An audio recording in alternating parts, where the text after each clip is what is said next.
আমরা শ্রবণ করলাম। আর এটাও তার সঙ্গে অনেকটা সংযোগ। সংসারে এত কিছু থাকা সত্ত্বেও রঘুনাথ কিভাবে সংসারের তিক্ততা অনুভব করতেন এবং মহাপ্রভুর সেবা সুখ তাকে এমনভাবে আনন্দ প্রদান করেছিল, এই সমস্ত বিষয়, সম্পত্তি, সুন্দরী স্ত্রী তিনি অনায়াসে পরিত্যাগ করতে পেরেছিলেন। এখন তারই সেই সংসারের যে প্রত্যেকের কি কি রোল, স্ত্রীকে, পুত্রকন্যা, পিতামাতা, আত্মীয় স্বজন, তাদের যে অভিনয় ভাগবত খোলসা করে বলছেন। খোলসা শুরু করছি 1 নম্বর শ্লোক থেকে। সহোবাচ মানে সেই আত্মতত্ত্ববেত্তা সুখদেব গোস্বামী বলছেন, স এষ দেহাত্মমানিনাম সত্তাদি গুণ বিশেষ বিকল্পিত কুশল সমবহার বিনির্মিত বিবিধ দেহাবলিভি বিয়োগ সংযোগ্যাদ্য নাদি সংসারানুভবস্য দারভূতেন ষড়ীন্দ্রিয়বর্গেণ তস্মিন দুর্গাব্ধ বদ সুগমেধন্য পতিত ঈশ্বরস্য ভগবত বিষ্ণুর্বশবর্তিনা মায়য়া জীবলোকয়ম যথা বণিক স্বার্থার্থপর সদেহ নিষ্পাদিত কর্মানুভব শ্মশানবৎ শিবতমায়াম সংসারটব্যাম গত নাদ্যপি বিফল বহুপতিযোগেস্ত তাপোপশমনিং হরিগুরু চরণারবিন্দ মধুকরাণ পদবীম বরুন্ধে।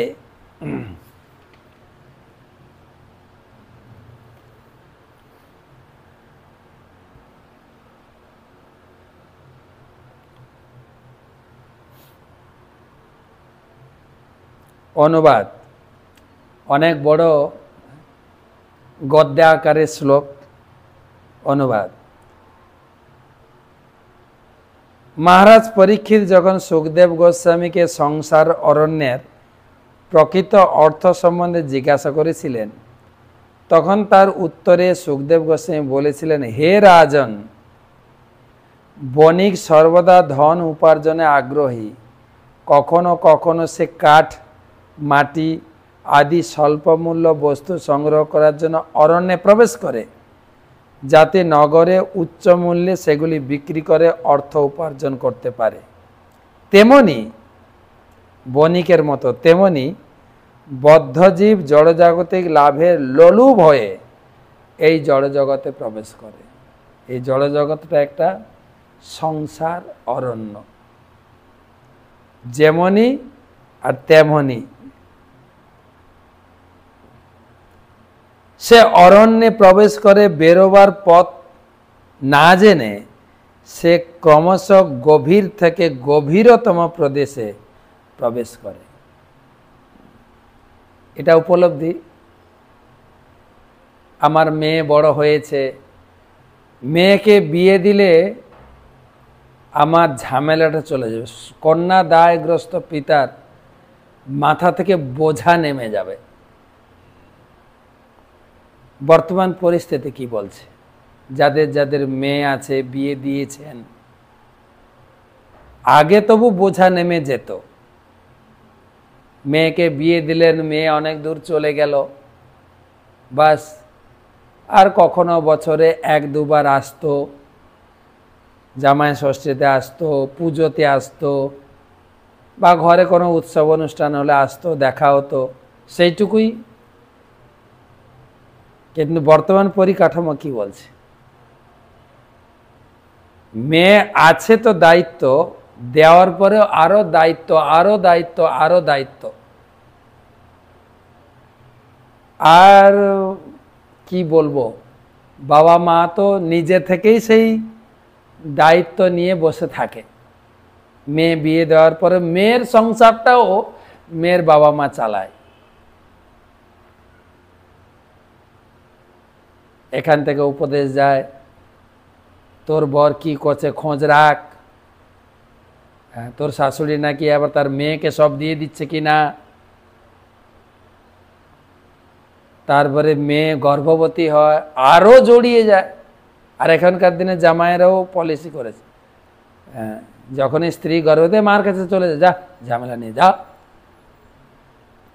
গভীর থেকে গভীর পাক খেতে থাকে, পাক খেতে থাকে। আমি আগে একবার বলেছিলাম, আমি যখন কলকাতায় প্রচার করতাম, বিরাটিতে একটা ভক্ত বাড়িতে আমি একটা বাড়িতে যেতাম। ধীরে ধীরে তারা গীতা কোর্স কমপ্লিট করে তারা ভক্ত হয়েছে। তার 2 মেয়ে ছিল, 2 মেয়ের বিয়েও হয়ে গেছে, প্রতিষ্ঠিত দুজনেই, 2 মেয়ে জামাই প্রতিষ্ঠিত। তো ভদ্রমহিলা ভদ্রলোক ধীরে ধীরে খুব খুব তাড়াতাড়ি,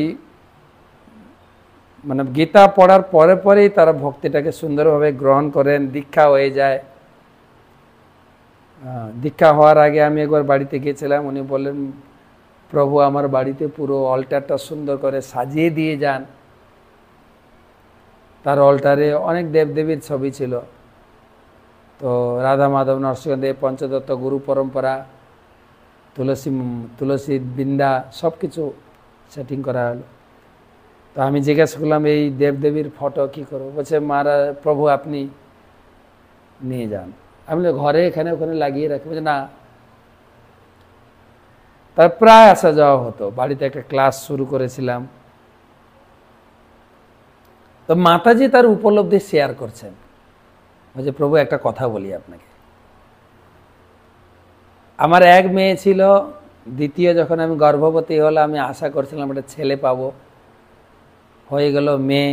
অনেক দুঃখ কান্নাকাটি করলাম, আর ভগবান যা দিয়েছেন তাকে নিয়েই থাকি। কিন্তু এখন বুঝতে পারছি ভগবান আমাকে ছেলে দেয়নি, খুব ভালো হয়েছে। আমি বলছি, মাতাজি এ কি বলছেন? বলছে, হ্যাঁ, ঘরে আমার কেউ নেই, আমি আমার স্বামী দুজন বুড়ো বুড়ি থাকি, ঠাকুর সেবা করি, ভগবানকে ভোগ নিবেদন করে 3 বেলা প্রসাদ পাই, খুব ভালোই কাটে। 16 মালা জপ করি, ভাগবত পড়ছি, সকাল সন্ধ্যা ভগবানের আরতি করি, এবং পাশাপাশি কোথাও আমাদের ভক্তদের প্রোগ্রাম থাকলে তারা ডাকে যাই, ভালোই কাটে। মুশকিল হয় কখন জানেন? দুর্গা পূজার সময়। কেন? 2টো মেয়েই তার পরিবার নিয়ে আসে।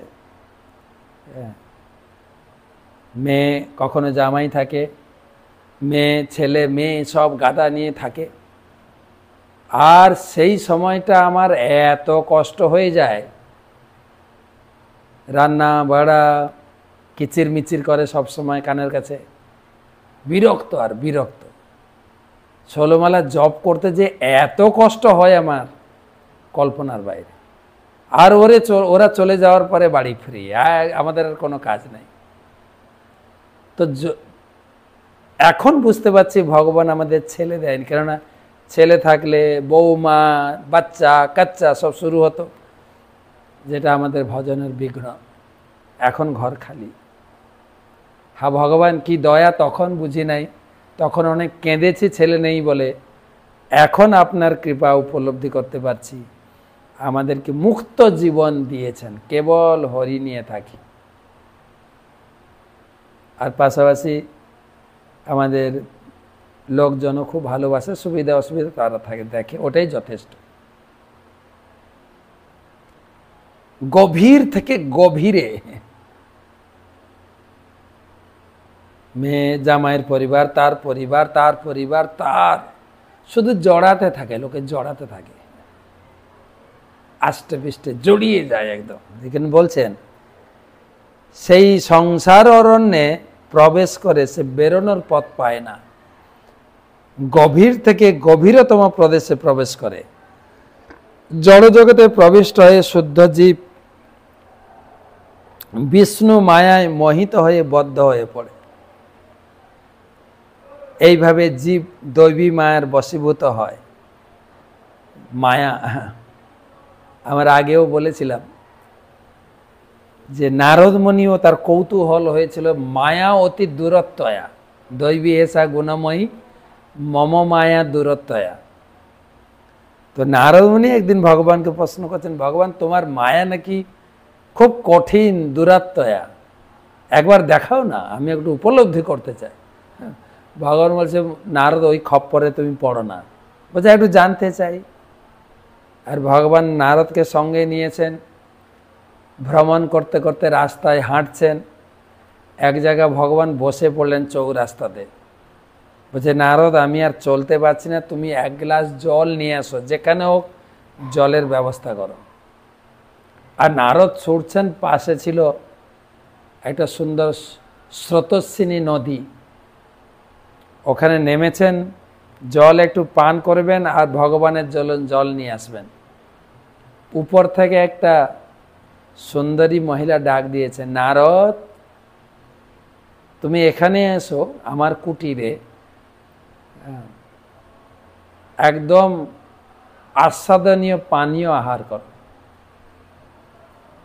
সেই আওয়াজ শুনে, শ্রুতিমধুর আওয়াজ শুনে নারদ কুটিরে যায়, কুটিরে জল পান করে, আর সেই সুন্দরী মহিলা নারদের সেবা করতে থাকেন। নারদ তার প্রেমে পড়ে যায়, তার সঙ্গে বিয়ে হয়। তারপরে সংসার, জঙ্গলে আরও কিছু কাঠ টাঠ সংগ্রহ করে ভালো করে ঘর বানালো, কারণ বিয়ে করার পরে সবাইকে একটা ঘর বানাতেই হবে, এটা রুলস। করছে লোকে, ঘর বানালো, বাচ্চা কাচ্চা। আর ভগবান যে চৌরাস্তায় বসে আছেন ভুলেই গেছে, সংসার টংসার করে ছেলে হয়ে গেছে, কাজ বাজে ব্যস্ত নারদ।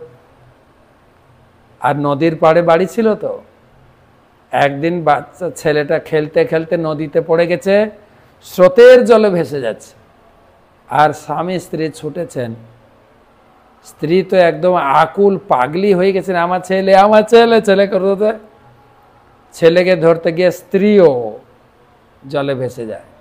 নারদ বীণা বাজাচ্ছিল, নারায়ণ নারায়ণ, সেই বীণা দিয়ে স্ত্রীরকে আটকানোর চেষ্টা করছে, চুলের কি বলে খোপাতে বীণা দিয়ে আটকাতে যাচ্ছেন, নারদও পড়ে পড়ে যায়। তখন ভগবান নারদের পিঠে হাত চাপড়ে বলে, নারদ দেখেন সংসার টংসার কিছুই নাই, সেই যে চৌরাস্তায় বসেছিলেন ওই জায়গায় দুজন বসে আছে। তো নারদ যেন একটা স্বপ্ন দেখলেন হঠাৎ।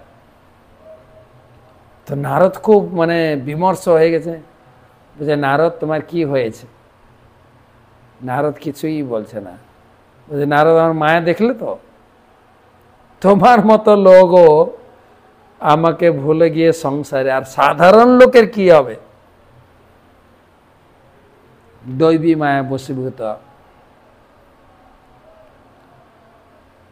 লোকের কাছে একটা অবাক লাগে, দিন রাত পরিশ্রম করে লোকে সংসারের জন্য খাটে, আর মঠ মন্দিরে সাধু মহাত্মারা মন্দিরের জন্য খাটছে। ব্যাপারটা কি?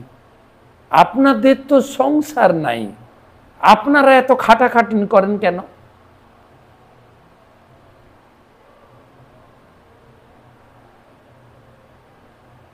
স্বতন্ত্র হয়ে এবং অরণ্যে বিভ্রান্ত হয়ে সে ভগবানের সেবায় সর্বদা যুক্ত ভক্তের সঙ্গ লাভ করতে পারে না। দেহাত্মবুদ্ধিতে আচ্ছন্ন হওয়ার ফলে সে মায়ের বশীভূত হয়ে একের পর এক বিভিন্ন প্রকার শরীর ধারণ করে এবং সত রজ তমগুণের দ্বারা প্রভাবিত হয়ে কর্মে প্রবৃত্ত হয়। এইভাবে বদ্ধজীব কখনো স্বর্গে, কখনো মর্তে, কখনো নরকে নিম্ন যোনিতে বিচরণ করে। এইভাবে সে বিভিন্ন শরীরে নিরন্তর দুঃখ দুর্দশা ভোগ করে। কখনো ভালো কাজ করে স্বর্গে চলে যায়, আবার ক্ষীণে মুন্নে মর্তলোক আবার নিচে আসে, কবু স্বর্গে কবু নরকে, নদীতে দণ্ডজনে রাজা যেন নদীতে চুবায়। কখন স্বর্গে সুখ ভোগ।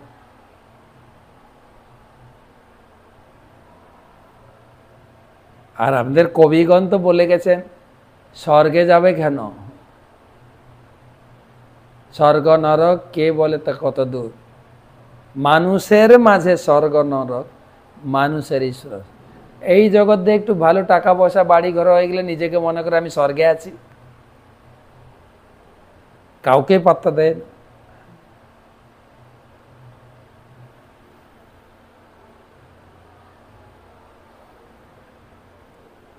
এইভাবে সে বিভিন্ন শরীরে নিরন্তর দুঃখ দুর্দশা ভোগ করে। তার কর্ম কখনো শুভ কখনো অশুভ কখনো মিশ্র, কখনো ভালো কাজ করি কখনো খারাপ কাজ করি, কখনো ভালো খারাপ মিশিয়ে মিশ্র। বদ্ধজীব তার মনোধর্মের ফলে এই সমস্ত দৈহিক অবস্থা প্রাপ্ত হয়। সে তার মন ও পঞ্চ জ্ঞানেন্দ্রিয় ব্যবহার করে, তার ফলে বিভিন্ন অবস্থায় বিভিন্ন প্রকার শরীর প্রাপ্ত হয়। বহিরঙ্গা মায়া শক্তির নিয়ন্ত্রণাধীনে ইন্দ্রিয়গুলি ব্যবহার করার ফলে জীব এই জড় জগতে বিভিন্ন দুঃখ দুর্দশা ভোগ করে। প্রকৃতপক্ষে এই দুঃখ দুর্দশা থেকে উদ্ধার পেতে চায়, কিন্তু কখনো বহু কষ্টে দুঃখ দুর্দশা উপশম হলেও সে সাধারণত ব্যর্থ হয়। যখন সবাই বলে দেখবেন দাদা কেমন আছেন, ভালো আছে। হসপিটালেও গিয়ে জিজ্ঞেস করেন দাদু কেমন লাগছে, ভালো আছে তো, হ্যাঁ রে ভালো আছি। হসপিটালে শুয়ে শুয়ে লোকে বলে। প্রভুপাদ দুঃখ করে কবিতা লিখেছে, চিররোগী দুঃখভোগী বিছানায় শুইয়া শুইয়া ভালো আছি কহে হাসিয়া হাসিয়া।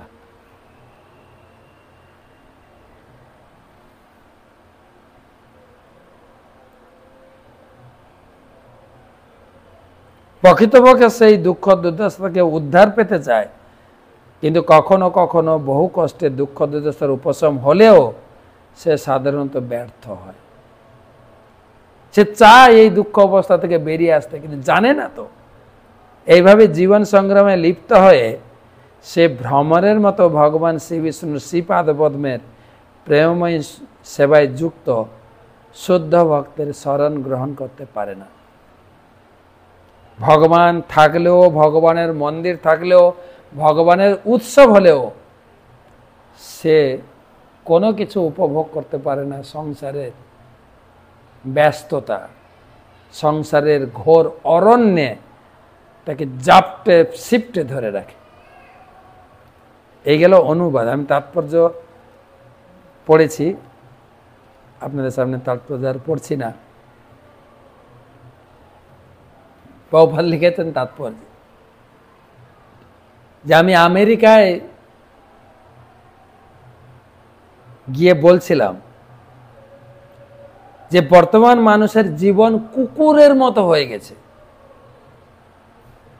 পশুর জীবন মতো, পশুর মতো ইন্দ্রিয় তৃপ্তি, পশুর মতো খাওয়া দাওয়া, কোনো বাদ বিচার নেই, আর পশুর মতো পরিশ্রম করা।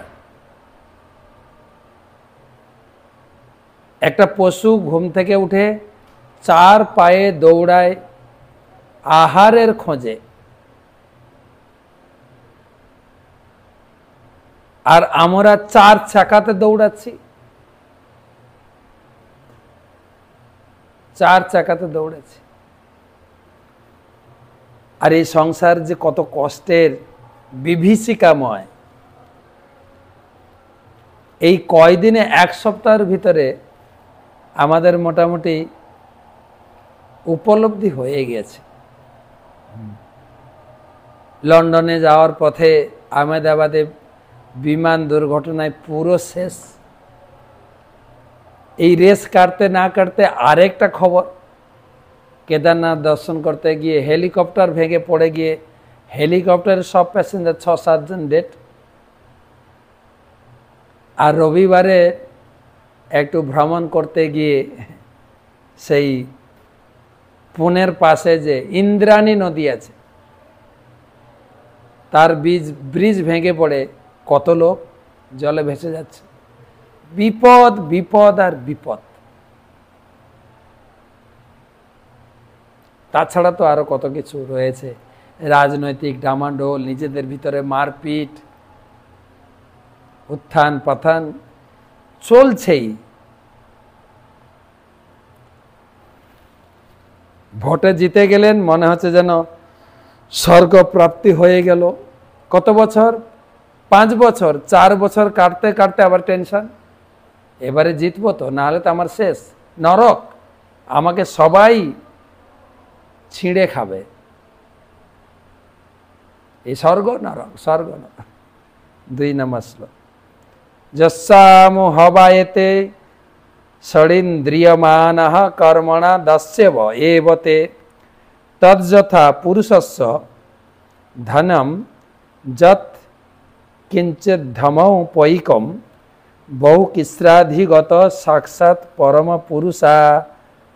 পুরুষারাধন লক্ষণ জহসৌ ধর্মন্তম তু সাম্পরায় উদাহরন্তি তদ্ধর্ম্যম ধনম দর্শন স্পর্শন শ্রবণাৎ আস্বাদন ঘ্রাণ সংকল্প ব্যবসায় গৃহগ্রাম্য পপভোগেন কুনাথ সজিতাত্মন যথা স্বার্থস্য বিলুম্পন্তি। অনুবাদ, সংসার অরণ্যে অসংযত ইন্দ্রিয়গুলি ঠিক দস্যুর মতো। বদ্ধজীব কৃষ্ণ ভক্তি বিকাশের জন্য ধন উপার্জন করতে পারে, কিন্তু দুর্ভাগ্যবশত ইন্দ্রিয়গুলি ভোগের মাধ্যমে তার অসংযত ইন্দ্রিয়গুলি তার সেই ধন অপহরণ করে। ধন সম্পদ কে অপহরণ করে? নিজের ইন্দ্রিয়।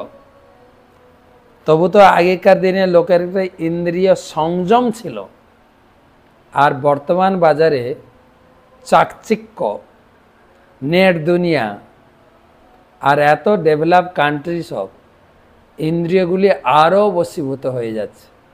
আপনার হয়তো গৃহ সাজানো বা সংসারের জন্য এত জিনিসের দরকার নেই, কিন্তু এত সুন্দর সুপার মার্কেট সাজানো আছে লাইট দিয়ে, আপনার দেখলেই আপনাকে নিতে হবে। যা টাকা ইনকাম করেছেন, যদি একবার এই রবিবার দিন ছুটির দিনে স্ত্রীকে নিয়ে যদি একটা সুপার মার্কেটে ঢোকেন, বাস সব টাকা একদিনে শেষ। ইন্দ্রিয় অসংযত, আর সঙ্গে স্ত্রী থাকলে তো কথাই নেই, এটা চাই ওটা চাই। আর আপনার তো অসুবিধা নেই, কেননা আপনাকে তো ক্যাশ পেমেন্ট করতে হচ্ছে না, কার্ড আছে, একবার সোয়াপ করলে সব টাকা শেষ, বাস। তাছাড়া তো আরও দস্যু কত ফ্রড লোক রয়েছে, যা সব কেড়ে কেড়ে নিচ্ছে। তো এখানে এই শ্লোকে বলছেন নিজের ইন্দ্রিয়গুলি, আমার দরকার হয়তো 2টো কাপড় চোপড়, অনেক কাপড় চোপড় পরছি, শরীর সাজানোর জন্য কত প্রকারের অর্নামেন্ট, কসমেটিক্স, গৃহের জন্য। আমি দেখি বিশেষ করে বিবাহ বাড়ি, যেটা গ্রামাগঞ্জে বিবাহ হয় বা শহরে, প্রয়োজনের তুলনায় অধিক ব্যবস্থাপনা, হাফ খাবে হাফ ফেলবে, সব নিজেরাই নষ্ট করছে, নিজেরাই।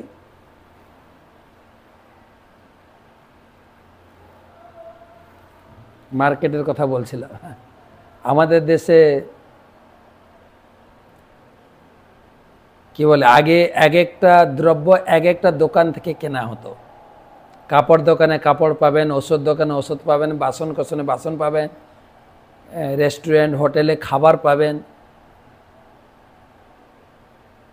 এখন তো একটা দোকানে সব পাবেন, আপনাকে আর কোথাও যেতে হবে না, সব আপনার ঘরের ছুঁচ থেকে একদম চণ্ডী মানে শাস্ত্র পর্যন্ত সব পেয়ে যাবেন।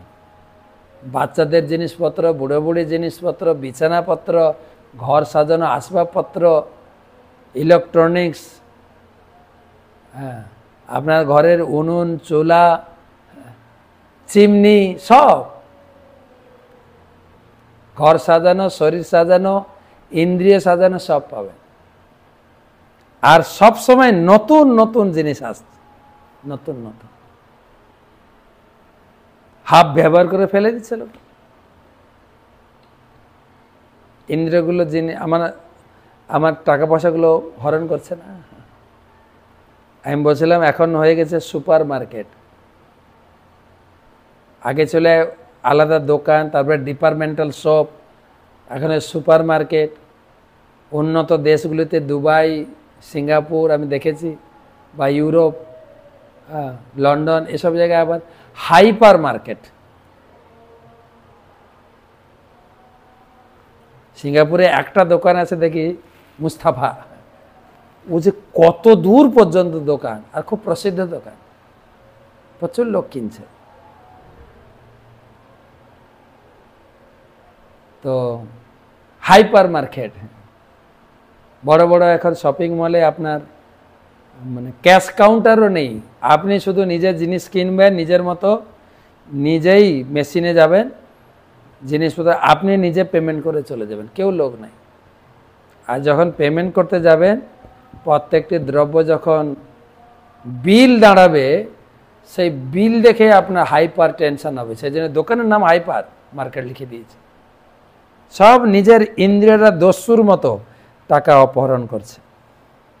ইন্দ্রিয়গুলি দস্যু সদৃশ, কারণ দর্শন চোখে দেখে সামলাতে পারে না, ঘ্রাণ, স্বাদ, স্পর্শ, স্বাদ মার্কেটে গেলেই দেখবেন দোকানে হয়তো চপ বিক্রি হচ্ছে, কিন্তু বোতল সব সাজানো আছে, কালারিং বোতল, একদম চোখকে টেনে নিয়ে যাবে, আসো না একটু খাও। আর এখন হয়ে গেছে ফ্যামিলি রেস্টুরেন্ট, ঘরে কেউ খায় না, ফ্যামিলি বসবে রেস্টুরেন্টে, অর্ডার দেবে, আর হাফ খেয়েটে ফেলে পালিয়ে আসবে। দেখেন নিজের ইন্দ্রিয়গুলো টাকা পয়সা নষ্ট করছে কিনা। তাই দর্শন, ঘ্রাণ, স্বাদ, স্পর্শ, শ্রবণ, বাসনা, সংকল্পের দ্বারা অনর্থক টাকা ব্যয় করে। এইভাবে বদ্ধজীব তার ইন্দ্রিয় সুখভোগ করতে বাধ্য হয়, তার ফলে তার সমস্ত ধন ব্যয় হয়ে যায়।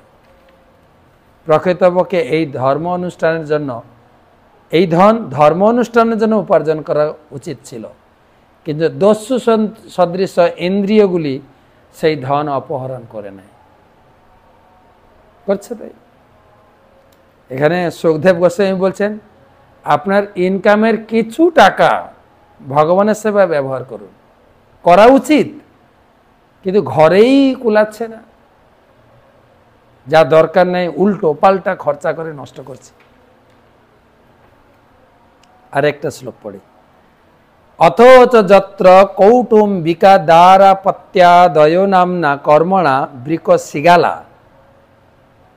এবা নিচ্ছতোপি কদর্যস্য কুটুম্বিন উৎকরণবৎ সংরক্ষ্যমাণম মিশতোপি হরন্তি।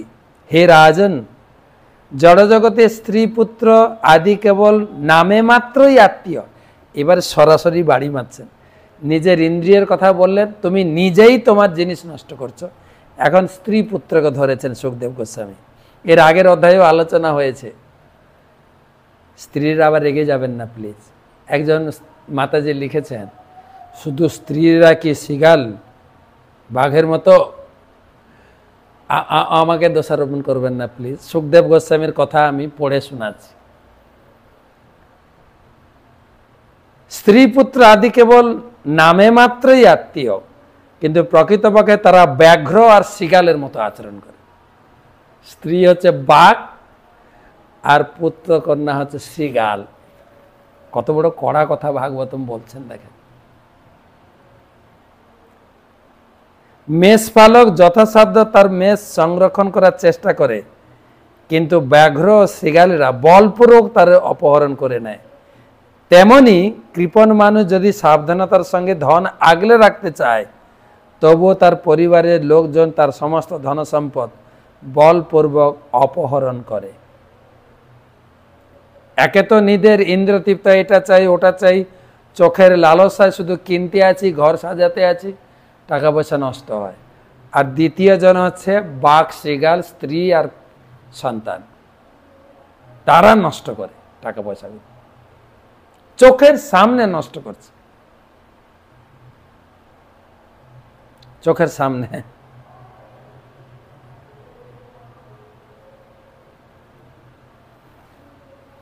আমি দেখছিলাম আজকে ইউটিউব দেখছিলাম, একটা বাড়িতে স্বামী স্ত্রী এবং শুধু শ্বশুর আছেন, শাশুড়ি নেই। শাশুড়ি মা মারা গেছেন, শ্বশুর আছেন। তো ওর স্বামী বিকালে অফিস থেকে ফিরছেন, ঠিক দেখছে স্বামী ঢুকছে ঘরে, শ্বশুরের ঘরে চলে গেছে। শ্বশুরের ঘরে বৌমা গেছে, কি বলছে, বাবা দেখো না এটা কি চুলকাচ্ছে, দেখো না দেখো না দেখো না দেখো না। শ্বশুর তো বৌমার গায়ে কি করে হাত দেবে, তাতে দেখুন না দেখুন আমি পারছি না। আর শ্বশুর মশাই দেখছে না বৌমা মেয়ে তোমার গায়ে কিছু নাই। আর তখনই স্বামীটা ঢুকে, এ কি শ্বশুর বৌমা একই বিছানায়। আর বৌমা তখন বলছে, হ্যাঁ গো তুমি এই মুহূর্তে না এলে আমার যে কি হয়ে যেত। ছেলে বাবাকে ভুল বুঝলো, ছি বাবা তুমি এত এত নিচে নেমে গেলে, আমি তো বিশ্বাস করতে পারছি না। বাবা বোঝাতে চেষ্টা করছেন, দেখো না আমি এরকম কিছু করিনি, তোমার বৌমা বলতে যাচ্ছেন, ছেলে শুনছে না। তুমি এর যদি কিছু বিধান, বৌমা বলছে তুমি এর যদি কিছু বিধান না করো আমি কিন্তু গলায় দড়ি দেবো। বলে তুমি কি শাস্তি চাও বাবা? না বাবাকে আর কি শাস্তি দাও, বাবাকে তুমি বৃদ্ধাশ্রমে পাঠিয়ে দাও। কি করবে আর? ছেলে বলেন বাবা তুমি ব্যাগ বোর্ডিং গুছাও। আর বাবা কি বলবেন, অপবাদ হয়ে গেছে, না হলে এসব। ছেলে বলছে তুমি যদি না যাও পরবর্তীকালে আত্মীয় স্বজন পাড়া পড়েছে জানবে, আমাদের মুখ থাকবে না যে বৌমা শ্বশুরের কীর্তি। কিন্তু ঘটনা ঘটলো অন্যরকম।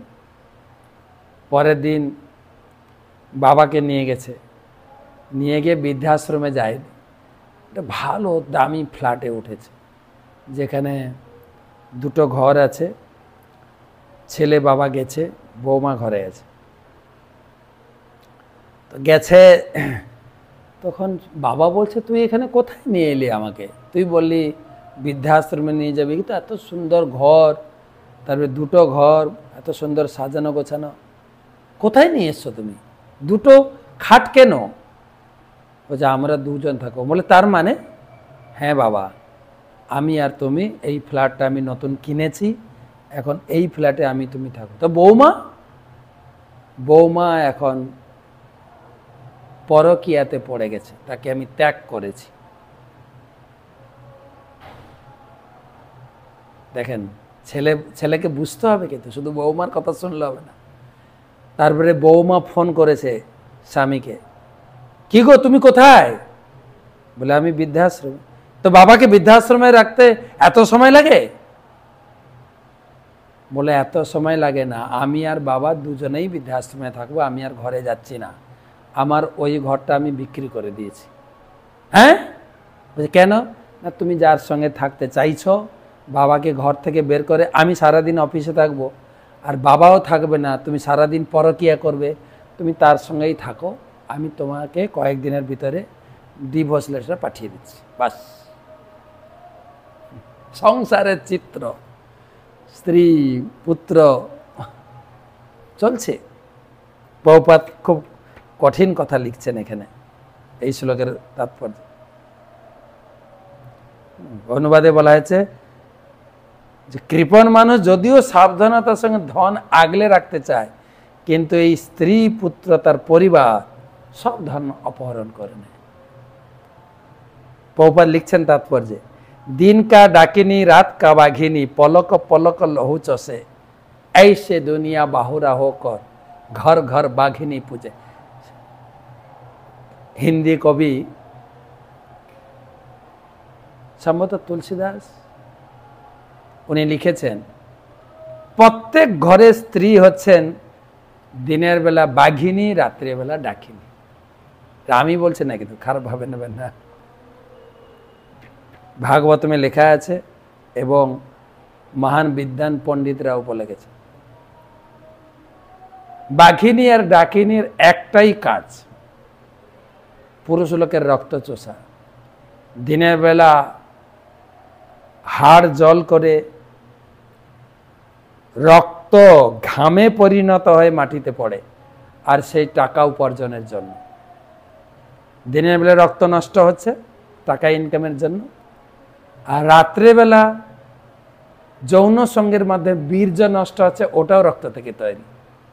রাত্রে ডাকিনীর মতো রক্ত চুষা, আর দিনের বেলা টাকা ইনকামের মতো ঘাম রক্তকে জল করা। শ্রী প্রভুপাদ লিখছেন যে পত্নীকে দিনের বেলা ডাকিনীর সঙ্গে তুলনা করা হয়েছে, রাত্রে বাঘিনীর সঙ্গে তুলনা করা হয়েছে। তার একমাত্র কাজ হচ্ছে দিন রাত পতির রক্ত চোষা।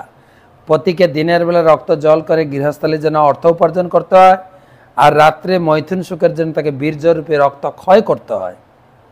এইভাবে পত্নী দিন রাত তার রক্ত ক্ষরণ করে, কিন্তু তা সত্ত্বেও সে উন্মাদের মতো অত্যন্ত সাবধানতার সঙ্গে তার ভরণ পোষণ করেই চলে।